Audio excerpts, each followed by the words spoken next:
All right, what is a matrix?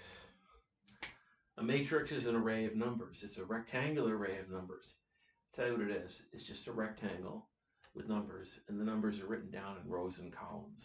So, for example, let's say 3, 1, 7, 4, 5, 0. That's a matrix. There's kind of a standard thing that we all do, and that's we write these brackets around it like that. So this object right here, that's a matrix. Plural is matrices, but that's a matrix. Your first question should be, and it really should be, what the heck is it good for? Why would anyone want to use such a thing? Um, but I'm going to put that aside because I want to do a different problem first. And then we're going to get back to this. And gradually over time, and honestly, it'll really be in courses you take in the future, you'll start to see the real value of this. It could be a business course, economics, engineering. There are deep, profound, and really meaningful uses of matrices. But at first, they may seem just like a little game that we're making up. Okay, but just, hey, take my word for it. It's really good stuff to learn. But at any rate, a matrix is just a rectangle, and these are the rows going across horizontally, and these are the columns. So we would refer to this as a 2 by 3 matrix because there are 2 rows and 3 columns. So there's a bunch of standard terminology, and I'll just introduce it as we go along. So this thing is a matrix. These are the rows. These are the columns. This is a 2 by 3 matrix. So far, so good. Now, I'm going to do one problem in this video. And I was a little hesitant about doing this, but I want to do it. And just follow along. Here's the problem.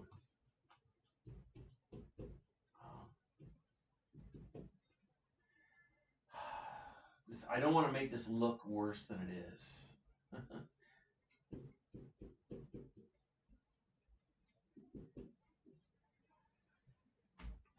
This is a two equation and two unknowns problem. But instead of putting actual numbers in here, I could have put like 5, 3, 1, 7, -2, 8, whatever. I could have put in 6 numbers. Instead, I'm leaving them as letters. Now, a sub 1, b sub 1, c sub 1, a sub 2, b sub 2, c sub 3. I'm trying to write this in such a way to emphasize the a's are the coefficients for the x's, the numbers being multiplied by x, and the b's are the coefficients for y, and the c's are just the plain numbers we have over on the other side. I'm using the subscripts 1 and 2 because this is the first equation, and this is the second equation. Now, we could solve this by elimination. We could solve this by substitution. I feel like, again, if you're really in doubt or concerned or worried, substitution is the way to go. That may not always be the best thing, honestly. It may not, but it's a good place to start. So let's just start with substitution. Let's solve the first equation for x. Now, how do I solve for x? We need to get this chunk, this term over there. So we'd subtract it from both sides, and that would give us this.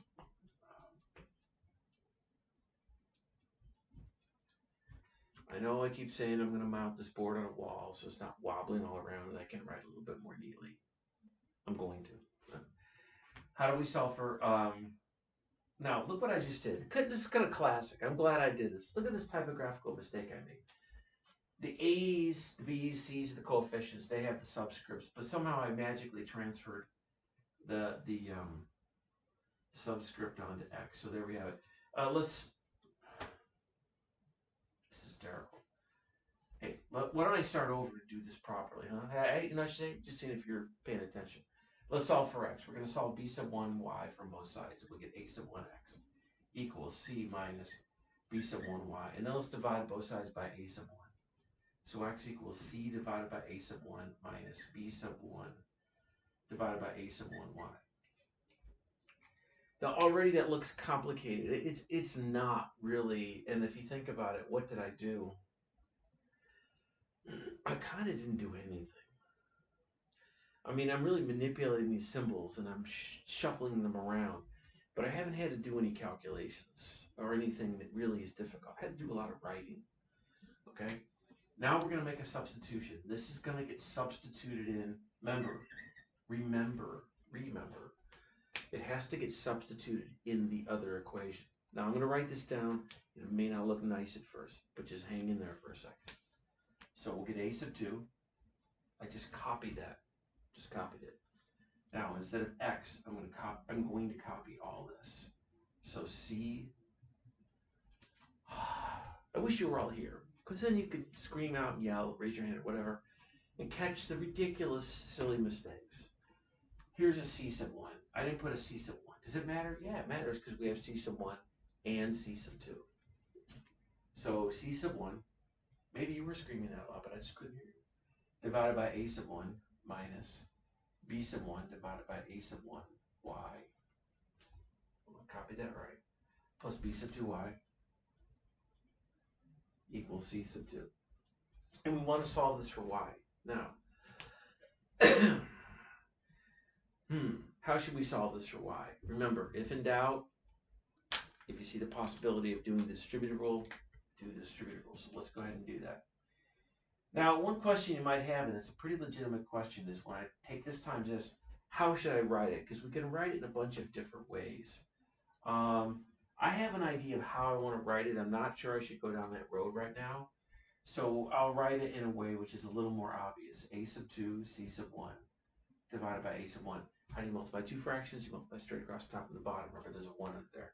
Minus, then here we'll have a sub 2, b sub 1 divided by a sub 1, y, plus b sub 2, y, equals c sub 2.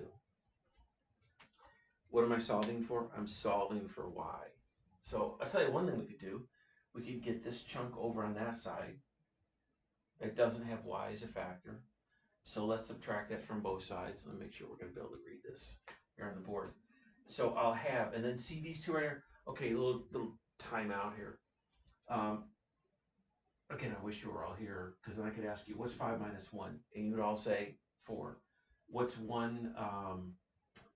what's negative 1 plus 5? 4. What's 7? I don't know. Is it minus 2? 5. What's negative 2 plus 7? 5. In other words, a minus b can always be written as negative b plus a. It's your call. It's your choice. Where's my eraser? Whichever way you want to write it. Now, look. 5 minus 1 versus negative 1 plus 5. Which do you feel is easier? I mean, most people feel this is easier. Me too. Why do I say all that? Because what I've got here is I've got negative something plus something. And if I switch those two around, it'll be a little bit easier to read. And this is complicated enough that anything we can do to make it easier, anything we should do. So let's go ahead and do that. So here we'll have b sub 2y minus a sub 2 b sub 1 over a sub 1 y equals, and we're going to get this term over there. So c sub 2 minus, I'll get out of the way. Hold on, let me just write this down here. A sub 1. Now I'm going to need some, let's see, yeah, we're going to need some room to write some more stuff. So let's see what it'd be nice if I had, 10 boards here and I wouldn't have to erase any, but you can always review this. So let me go ahead and erase this. I know we won't need that again, and I know we won't need that again. And we're not going to need this either. But how do we solve for y? Okay. Well, we combine like terms. For example, look, what is 8x minus 2x? Well, you know it's 6x. How did you get the 6? You did 8 minus 2 and multiply that by x. Now, I can call this combining like terms, but I could also say what I did is I factored out an x. Remember, factoring is the reverse of multiplication. And in this case right here, it's the reverse of doing the distributive rule. So what I want to do is I want to factor a y out of these two. I'll bring the y out in front, like this. And then what do I have left over? B sub 2 minus a sub 2 b sub 1 over a sub 1. Now over on this side, I don't have to do anything. But one of the habits you should have, okay, if you see the distributive rule, do the distributive rule. If you can combine like terms, combine like terms. Another thing you should do as a habit, and it may not always be the right thing to do, is, look, there's a 1 under there. If you get the chance to add two fractions, feel free to add them. In fact, maybe feel compelled to add them. So let's go ahead and add these two. And I'm going to use that procedure that I showed you at the very beginning of the course to add fractions. And that applies here. I'm going to multiply this top and bottom by a sub 1 and this top and bottom by 1. That'll give us a common denominator, which will be a sub 1. Is that visible on screen? Hope so, yeah. And then I'll add the numerator. So what we'll have over here is a sub 1, c sub 2 minus a sub 2, c sub 1, all divided by a sub 1. Again, you may not know, like, why did I do that? What's the advantage of doing that? I don't blame you. In fact, you should. It's not at all clear that there's anything advantageous about doing that right now. Well, that gives me an idea to do it to what's in the parentheses there also. And I do want to do that. So I'll leave the y alone. Remember, there's a 1 under there. And what will we have? A sub 1, b sub 1 minus a sub 2, b sub 1 divided by a sub 1. And then over on this side, I'll just copy this down. A sub 1, c sub 2 minus a sub 2, c sub 1 divided by a sub 1. It's right about this moment I get the feeling that I had this weird feeling I made a typographical mistake. Do you see it? I hope everybody sees it. I see it. You see, this is great. In fact, I could not have planned to have done this because it wouldn't seem natural. It would seem artificial. The kind of mistake I made right now is the kind of mistake that when you make it, it's very frustrating. Silly mistake. There's nothing deep or profound about it. It's a typographical mistake, but it will drive you crazy. This is b sub 2, and I wrote down b sub 1. So, there we go. Now, we want to solve for y. How do we solve for y? We divide by the coefficient of y. I need to divide by this. How do we divide? We flip and multiply. Now, notice what's going to happen. When I flip this over, the a sub 1s are going to cancel out, and we get this. We get this rather terrible looking thing, but just bear with me for a second. Because this terrible looking thing is a thing you're going to start to have to develop an eye for.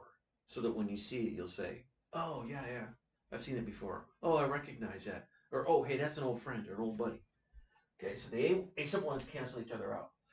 And we get a sub 1, c sub 2, minus a sub 2, c sub 1, divided by a sub 1, b sub 2, minus a sub 2, b sub 1. Now, like I said, this is not some random arbitrary thing. This right here is something that we're even going to start to give a name to. I don't want to give any names to it right now. What I did is I started out with a very general problem, as general as you could get for two equations of two unknowns. And I solved it for y. Now, what I'd like you to do, I really would like you to do it, and this is a really good thing for you to do. You go back to the original problem. Here was the original problem. A sub 1x plus b sub 1y equals c sub 1. And then a sub 2x plus b sub 2y equals c sub 2. That was the original problem. Use substitution starting again from the beginning and solve for x. So starting here, if I ultimately want to get x, what you should do is start out with this first equation and solve it for y. Y equals. Then whatever you get here, substitute it in for y here and solve for x. And what you will get is a corresponding formula for x. Here is a formula for y. And it's a formula for y in terms of the original 6 numbers, 6 coefficients. Do it for x. And what we're going to do is, number one, we're going to see there's a pattern. And we're going to see how that pattern relates to a matrix. So before the next video, I'll make it tomorrow. I want you to start here. Take your time, get lots of scratch paper. You see me make silly mistakes, you probably make some. Just be careful. Start here and solve for y. Okay? Do it. Come on. You can do it. I should say do it right now. Get out some paper. Do it right now. At any rate, I'll see you shortly.